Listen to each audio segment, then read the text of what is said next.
सभी लोग हाथ लगा के माला डाल दें। भगवान व्यास जी महाराज को हार अर्पण करें।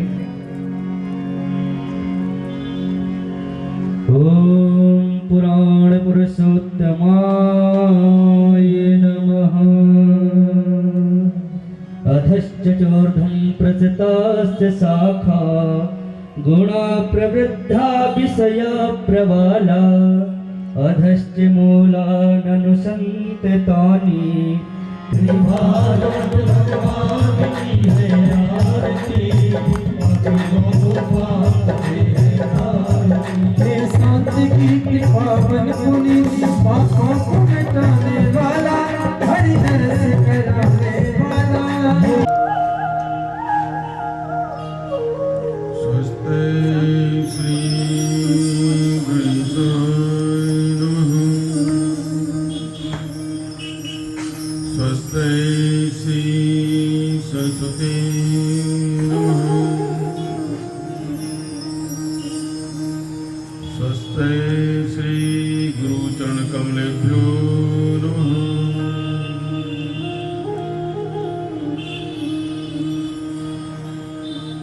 श्री गोवर्धन नाथ पादयुगलम्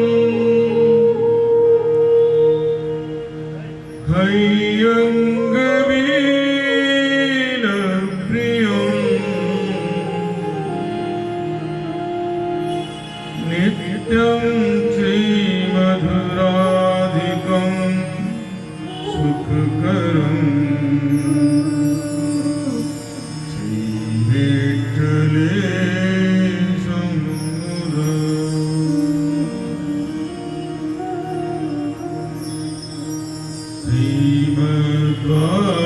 श्रीमद्पार्वतीश गोकुलपति श्री गोकुलेन्द्रं विभो श्रीमन्मन्मथमोहनं नटवरम् बालकृष्णं भजे।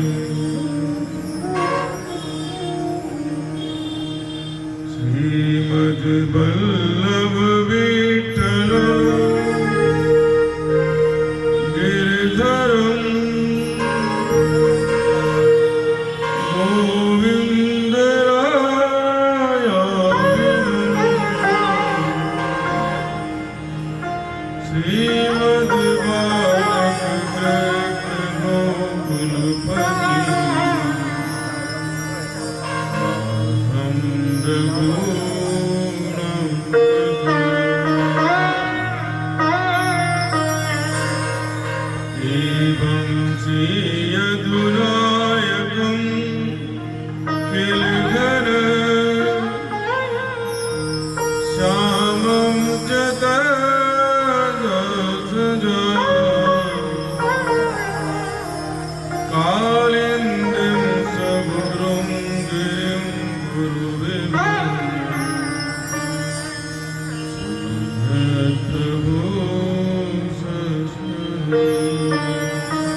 बोली बांके बिहारी लाल की। यत् फलम नास्ति तपसा ना योगेन समाधिना तत्फलम लभते सम्यक कलौ केशव कीर्तना। कलयुग में सिर्फ भगवान के नाम का संकीर्तन ही मुक्तिदायक है। श्रवण, कीर्तन और स्मरण सनातन परंपरा में जो सिद्ध हुए हैं उन सिद्धों पर बात करना बहुत जरूरी है। ऐसे ही एक 24 सिद्धों में से एक सिद्ध है सरहपा। सरहपा जो नालंदा विश्वविद्यालय में आचार्य थे, और नालंदा विश्वविद्यालय में आचार्य होना कोई छोटी मोटी बात नहीं थी। 10,000 विद्यार्थी पढ़ते थे। नालंदा विश्वविद्यालय में अगर किसी विद्यार्थी को एडमिशन लेना होता था ना, तो महीनों द्वार पर ही पड़ा रहना पड़ता था। और एक बार एडमिशन हो जाए तो उस विद्यार्थी के ज्ञान के पूर्ण होने की गारंटी माने। और उस विश्वविद्यालय में सरहपा आचार्य थे। नालंदा विश्वविद्यालय की भारत में ही नहीं सारी दुनिया में ख्याति थी। और एक दिन सरहपा ने ज्ञान को लात मार दी। ध्यान रखना, धन को लात मारना आसान है, दिखता है धन हमसे अलग है, लेकिन ज्ञान के मामले में बात एकदम अलग है। ज्ञान तो हमारे साथ जुड़ा हुआ है ना। हमको क्या लगता है कि ये ज्ञान हमारा है, हमने खूब पोथी रट ली, पूरा घोंटम घोंट, और हमको लगता है कि ये हमारा ज्ञान है।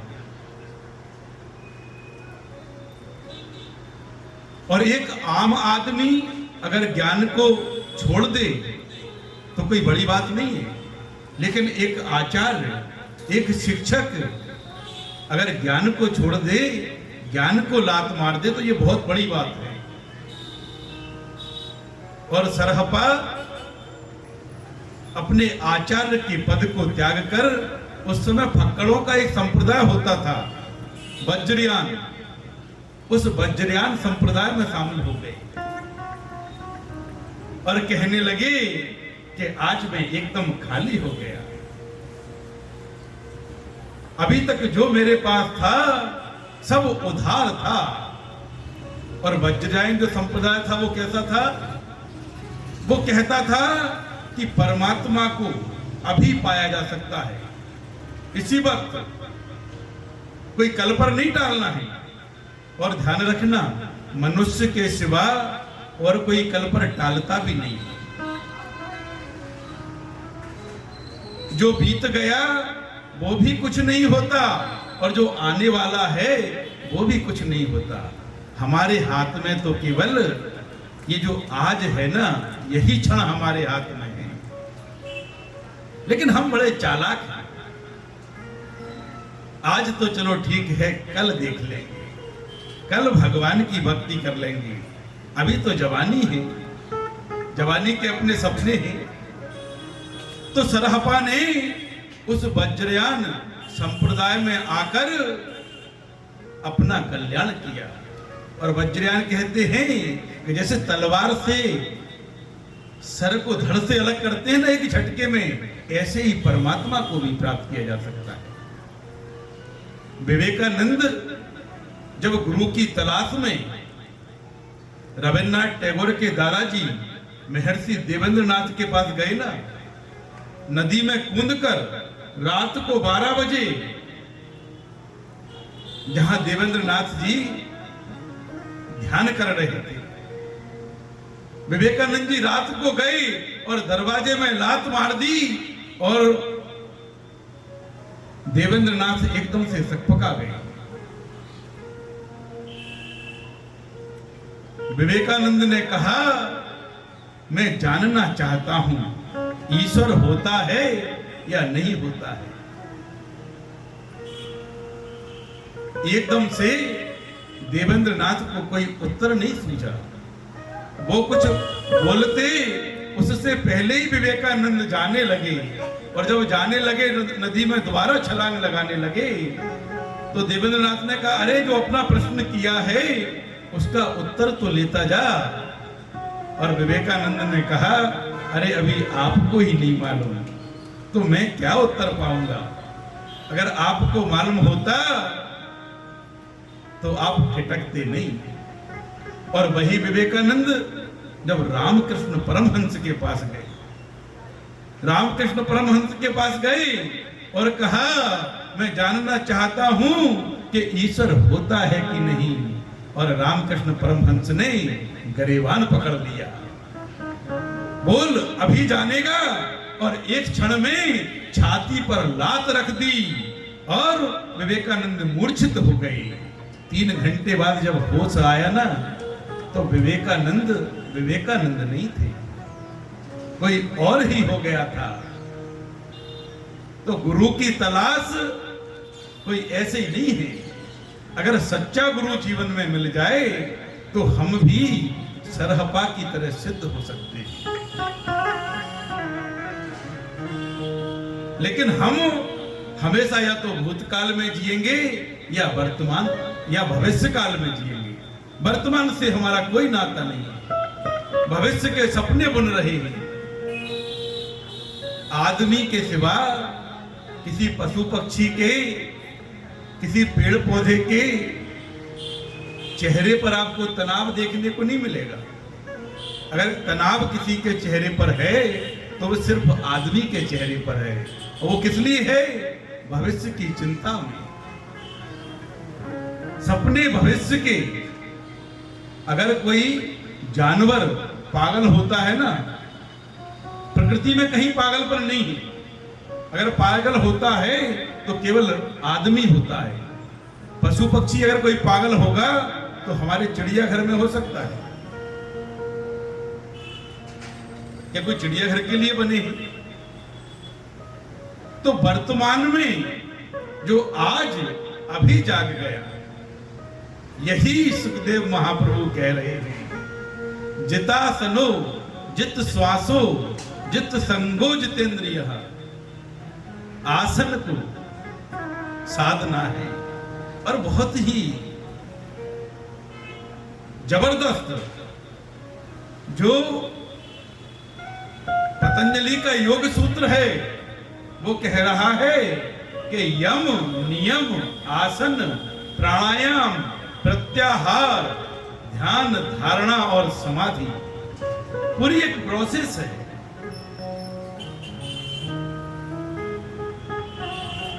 लेकिन हम धन के दीवाने कभी ध्यान के दीवाने हो पाएंगे? आज कथा का तीसरा दिन